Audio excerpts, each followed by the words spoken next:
SEC camp intel, wall to wall. We have no time to waste. Let's dive in. You smell that, don't you? There's a little bit of smoke coming from Athens, Georgia. Not the practice field, mind you, but mainly the message board talk radio culture, and it's about Eric Gilbert. Eric Gilbert, by way of LSU, after a brief vacation in Gainesville, is now a University of Georgia wide receiver. At least that's what he's listed as. But if you believe some of the smoke on the message boards, there's something going on. What is that something? We don't know. That's the nature of a message board rumor. It carries with it precious little value and specific intel, but boy, it makes a lot of waves. So here's what I would caution you to do. I've had a bunch of people asking me about this. I called Rusty Manziel, street name Coach Rusty, this morning, and I said, Rusty, what's going on? And Rusty said, dude, don't worry about it. He didn't say that to me directly. I'm telling you after I talked to Rusty, don't worry about this. There are some things happening this weekend. One of them is called a scrimmage, and they're going to have all their donors in Sanford Stadium to watch that scrimmage. Number two, the head coach there goes by the name of Kirby Smart. He will meet with the media this weekend. So if there is anything to the speculative nature of the way people are talking about Eric Gilbert right now, you'll find out about it this Saturday by the time the sun goes down. And secondly, as for what I've heard, nada. In fact, I've talked to someone with the team there, and they had to ask me what I was talking about. Does that mean there's nothing going on? Not necessarily. It just means if there is something going on, literally every person I have known to come to trust surrounding Georgia football doesn't know anything about it, or they've been sworn to secrecy. Here's what I would encourage you to do. I would encourage you to pay attention to what is for sure going on, and that is Georgia's got some really big horses making moves at tight end. Now, Gilbert's not going to be technically listed as a tight end this year, but I'll tell you who is. Darnell Washington and also Brock Bowers. Those are two guys whose names keep getting brought up, and they were brought up again today to me, and I think you're going to hear a lot more about those names this coming Saturday when they scrimmage for the first time in Sanford Stadium. These are matchup nightmares. This is why you should have a lot of excitement about the versatility of the Georgia passing game. See, it's one thing if you've got a lot of names at wide receiver, tight end, but they just all look the same. But when you've got guys that on one hand can smoke the top off a defense, but then you've got a 6'7", 260-pound tight end, which used to be a tackle back in your day, depending on your age, used to be a tackle, and in all honesty could be today in some offenses, but can move and has a really good wingspan, can do some things athletically. That's what you should be excited about. Todd Monken's the offensive coordinator at Georgia, met with the media today.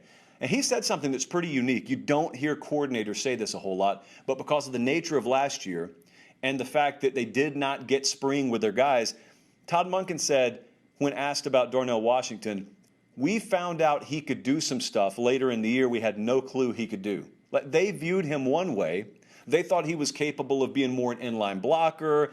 And, maybe he can spill out if he's the third or fourth option and defenses have overlooked him. And we can get him the ball and maybe he can pound away for a few extra yards after the catch.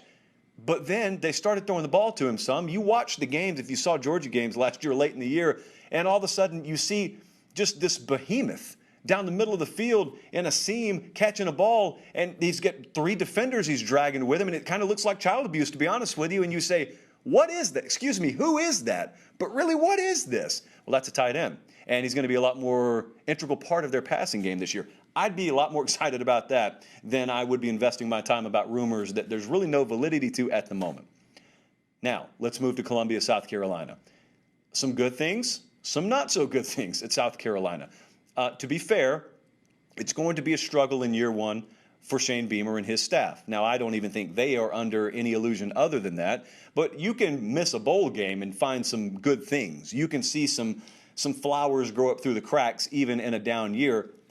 But let's talk about the good first. So with South Carolina this year, we all have known since they put on the pads for the first day of spring practice, wide receiver is going to be a relative weak unit, or at the very least a question mark unit for this team.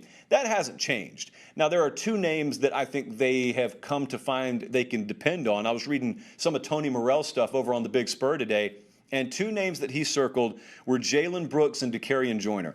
Now, Jalen Brooks, for different reasons, is a guy that had potential last year, but I don't even think he got cleared until game 4 or game 5. So they didn't get a body of work with him. And even when they got him back, you got to know if you've got a guy back mentally, has he developed? Is he in shape? They never had Jalen Brooks where they wanted him last year. So he's got a full, year and a half's worth of all of those things. But also, he's a really, really good vertical threat. Probably the best vertical threat and most dependable vertical threat they'll have this year. The name Dakereon Joyner, though, for those of you around the South, you remember that name. You don't remember him at wide receiver. You remember him a lot more at quarterback.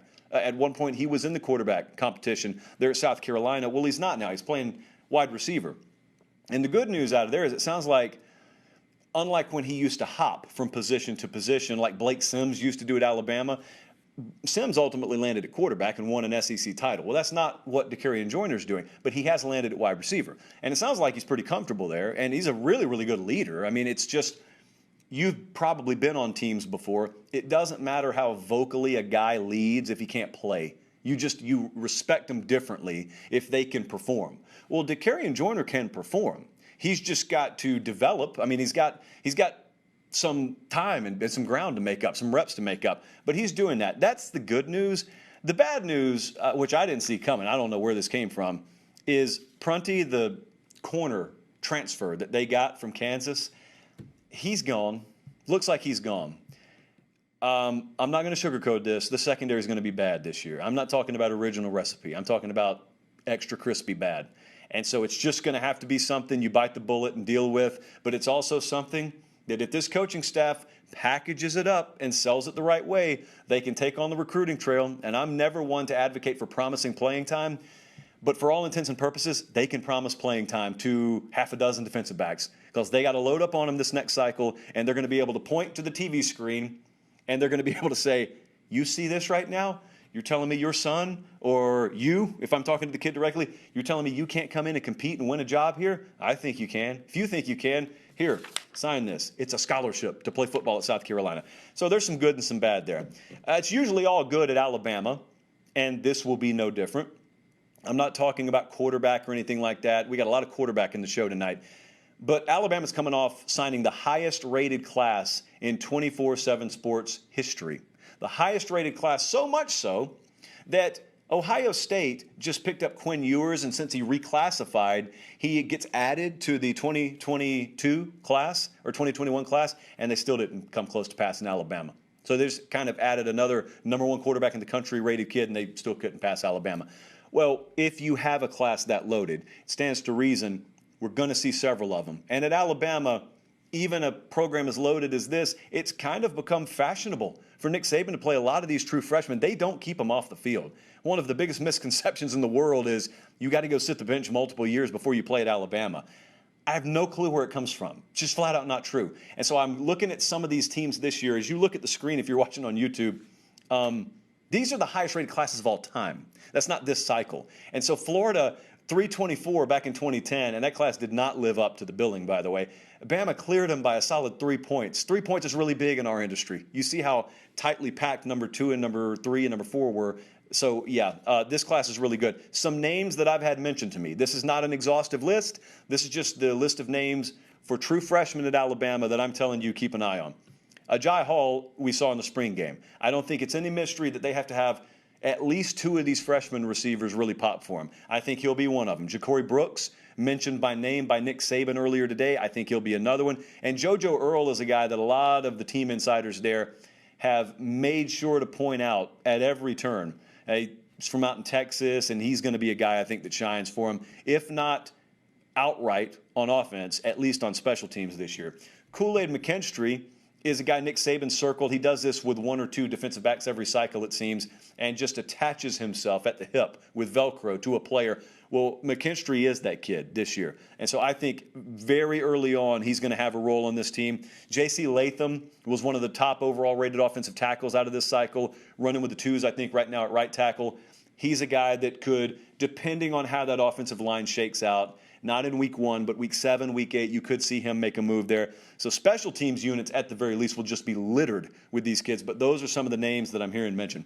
Also, going down the road a little ways to Auburn, I've had a lot of you asking me, what do you think about Brian Harsin? What are you hearing about Auburn so far? What are you hearing about the new staff there?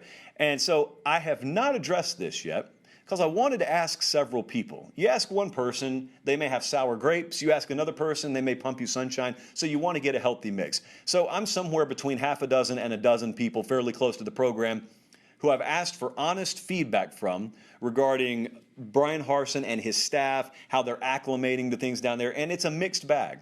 There's some, if you want to call it good and bad, there's some good and bad.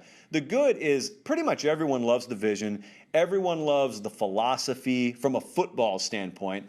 They love the attitude, the points of emphasis, the foundation on which he wants to build the program, the principles. Everybody's on board with that, and make no mistake, those are very important things when you're building a football program. The things that maybe have people scratching their head a little bit are mainly administrative. A lot of folks, and this is understandable, would tell you they have not gotten their bearings about them at Auburn as a coaching staff yet. Again, this is totally understandable when you come from Idaho and you're trying to acclimate yourself in the South. I don't care how many assistant coaches you hire from the South. It's hard when the head man's not from here. And so Brian Harsin and his staff still drinking water from a fire hydrant right now to a certain degree. I think what they're going to come to learn down there is a way that you handle recruiting and you handle media in the South and portions of the Big Ten that's just a little bit different. And it's not a requirement when you're at Boise State. Sometimes it's not a requirement the further west you go. But when you come to the South, you know, it's like being the head coach of the Dallas Cowboys or one of these very, very high-profile NFL media markets. You may look at your system, and if I were Brian Harsin, I have my entire philosophy laid out on paper. It may say nothing about how you treat recruiting folks or how you treat media. And you know I normally take the coach's side on this stuff. I'm just saying there is a certain rub that you have to and need to have with those kinds of folks down here because you come to learn they're not a hassle. If you're around the professional types, they're not a hassle. Quite the opposite. I would imagine if Brian Harsin were to ask some of his assistants who have been in the game down here a long time, they'd tell you, no, you want to befriend those guys. At the very least, you want to facilitate some access to your program because in the long run, they are going to control every bit the messaging for your program that you are. And so it's not overly negative. It's just, some folks rubbed the wrong way early down there. Is this going to matter when they try and go on the road to beat Penn State? I have no clue. I'm just saying long term, I think you'll see Brian Harsin come around and they'll make a concerted effort. You watch and mark my words. Auburn as a staff will make a concerted effort to reverse that early narrative down there, which is called a learning process, and there's nothing wrong with that.